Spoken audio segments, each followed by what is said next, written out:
Salut les amis et bienvenue sur cette vidéo.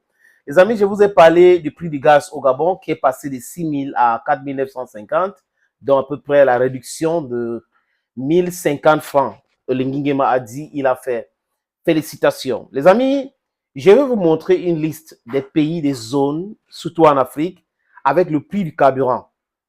Pour que vous compreniez que au Cameroun, ceux qui gouvernent le Cameroun n'aiment pas les Camerounais. Ils se comportent comme les étrangers au Cameroun. Tout ce qui les intéresse, c'est les augmentations. On ne peut pas, on devrait quand même écouter le discours de Paul Barthélemy Biaby Vondor à la fin de l'année pour dire qu'on va réduire le train de vie du gouvernement. Mais on ne réduit pas le train, de vie. Ça peut être symbolique, mais c'est important. Parce que les ministres restent toujours avec les bons de carburant, certains fonctionnaires restent avec toujours les bons de carburant. Donc, ils n'ont pas, ils ne ressentent pas la douleur des différentes augmentations que le Fonds monétaire international leur conseille de faire. Vous comprenez un peu? Le Fonds monétaire international leur conseille de faire. Et même dans certains projets, pour réaliser, il y a de la corruption, la construction de routes qu'il a déclaré, il y a de la corruption, les centrales électriques, il y a de la corruption. Le Cameroun souffre de délestage aujourd'hui à cause de la corruption. Il y a 3 centrales qui ne marchent plus. Ou pas, disons ça comme ça, les amis. Et nous sommes toujours dans ce pays qu'on est en train de dire aïop, aïop tous les jours. Qu'on est en train de vouloir comprendre, on est en train de vouloir encenser, on est en train de penser que quelqu'un c'est un dieu. Il est le dieu de certaines personnes qui en profitent du système. Oui, mais est-ce que le système est plus important que le peuple? L'autre jour, j'étais en entretien avec le bâtonnier à Kérémouna qui disait que la gouvernance du peuple et pas la gouvernance des élites ou système élitiste, gouvernance du peuple est plus important. Vous mettez le peuple au centre de votre préoccupation. C'est de ça qu'il est question, les amis. C'est de ça qu'il est question. Je vais vous montrer, je vais mettre à l'écran, les amis, les prix du carburant dans certains pays en Afrique. On va commencer avec les pays de la CEDEAO. J'ai choisi quelques pays. En Sierra Leone, le carburant, 1 litre de carburant coûte 529 francs. Au Burkina Faso, 615 francs. Burkina Faso, 615 francs. En Côte d'Ivoire, ici, je crois que c'était en 2021, c'est 615 francs, mais c'est passé à 823, quelque chose comme ça. Au Ghana, c'est 665 francs. Au Libéria, c'est 532 francs. En Guinée-Conakry, c'est 611 francs. Au Mali, c'est 671 francs. Au Bénin, c'est 520 francs. Au Togo, c'est 505 francs. Au Nigeria, c'est 234 francs. Le Nigeria est un pays producteur de carburant, les amis. C'est quand même terrible, les amis.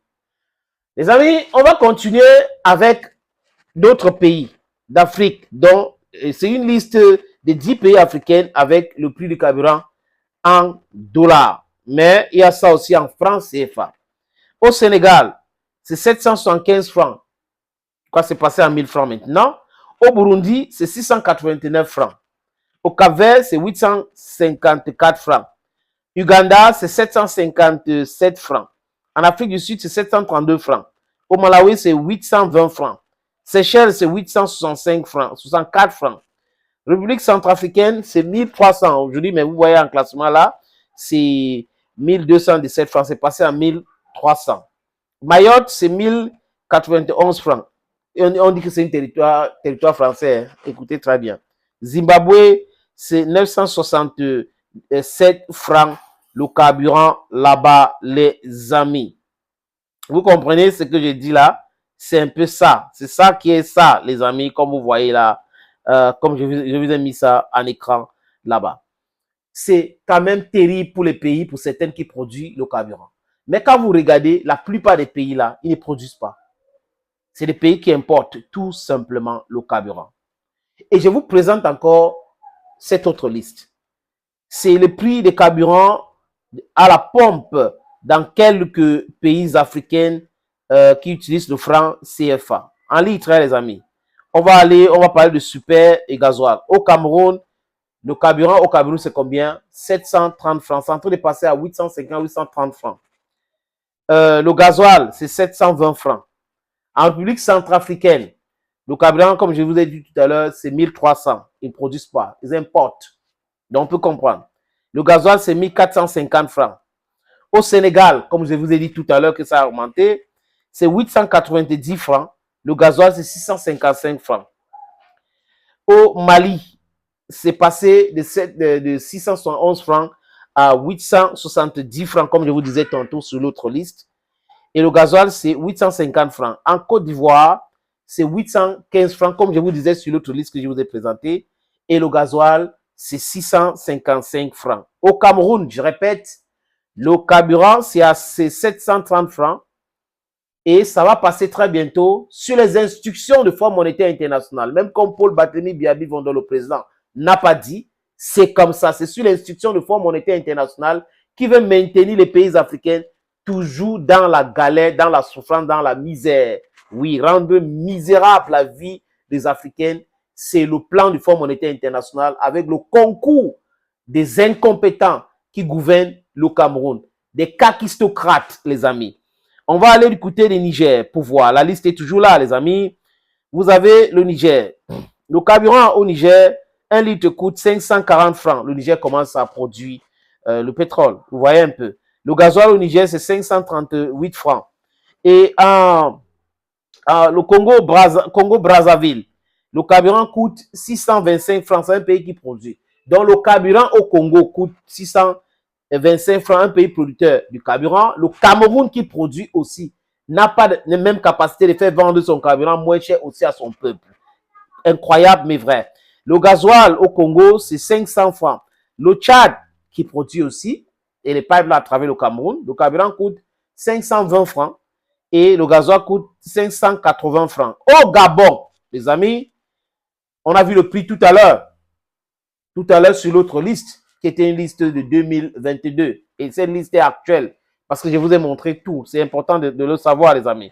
Au Gabon, c'est 605 francs, qui est un pays producteur. Le gasoil, c'est 585 francs. Le Togo, le carburant, l'essence coûte 700 francs le litre. Le Togo, qui importe. Et le gasoil, 775 francs, les amis. Vous voyez un peu que c'est un peu compliqué, les amis, avec les dirigeants surtout du Cameroun.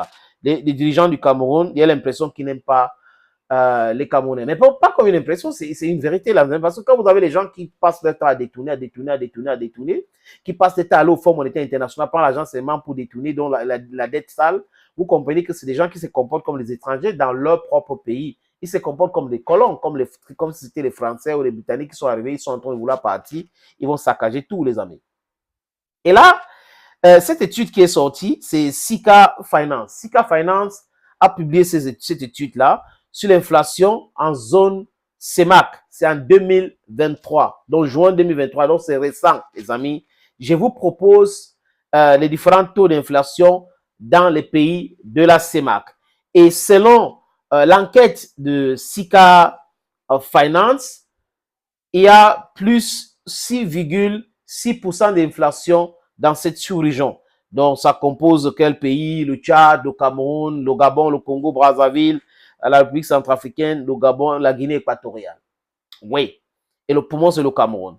Mais je vous propose des chiffres. Le taux d'inflation au Tchad, c'est plus 7,5%. Le taux d'inflation au Congo, à la République centrafricaine, c'est 5,5%. Le taux d'inflation au Congo-Brazzaville, c'est 3,4%. Voilà, c'est un peu passable là-bas. Le taux de chômage, le taux d'inflation, pas chômage, le taux d'inflation au Gabon, c'est plus 5,1%. Le taux d'inflation en Guinée équatoriale, c'est plus 4,2%. Je vais terminer avec le Cameroun, vous savez pourquoi. Le taux d'inflation au Cameroun, c'est plus 7,7%. Donc, c'est plus haut au Cameroun. L'inflation est en haut là-bas au Cameroun. Et un pays qui est considéré comme le moteur de l'économie de la sous-région, qui a un taux d'inflation comme ça, vous comprenez que la gestion de ce pays est entre les mains des gens qui n'aiment pas, qui n'aiment pas le pays. Le bien du Cameroun ne les importe pas. Et là, on vous parle de différents produits, les amis. Produits alimentaires et boissons non alcoolisés. Plus 10,8% de taux d'inflation. Le transport, c'est plus 7% de taux d'inflation. Meubles, articles de ménage, plus 7% des taux d'inflation sur ces articles-là. Logement, eau, électricité, gaz et autres combustibles, plus 5,8% des taux d'inflation. Restaurants et hôtels, plus 5,8% des taux d'inflation. Ça, c'est une étude faite par cette structure Sika Finance. Les amis, vous comprenez que rien n'explique tout ce qui se passe ici si on est quand même les gens lucides. Tout ce qui peut expliquer, c'est la corruption, la malgouvernance. C'est tout ce qui peut expliquer que les pays riches, qui ne revendiquent rien, qui restent toujours sous le contrôle des gens qui sont en train de les appauvrir. Et on a des dirigeants qui font des discours seulement, des discours menaçants. Mais on est en train d'aller où, les amis? Camerounais, peuple africain, peuple de la zone CEMAC, réveillez-vous. Parce que cette souffrance, c'est pour tout le monde. Ceux qui soutiennent les kakistocrates qui sont au pouvoir là, subissent la même chose comme nous. Nous autres qui sommes en train de pointer du doigt en disant, hey, ce que vous êtes en train de faire là, ce n'est pas bien. Vous pouvez faire autrement. Mais ils ne veulent pas faire autrement. Ce qui les intéresse, c'est d'engranger beaucoup d'argent, garder ça, la maison, les médias et autres, et continuer comme ça. Les autres peuvent souffrir éternellement. Ce n'est pas leur problème. Ça, c'est la pure méchanceté. Thank you, friends, for watching. Thank you again. Stay blessed and bye-bye for now.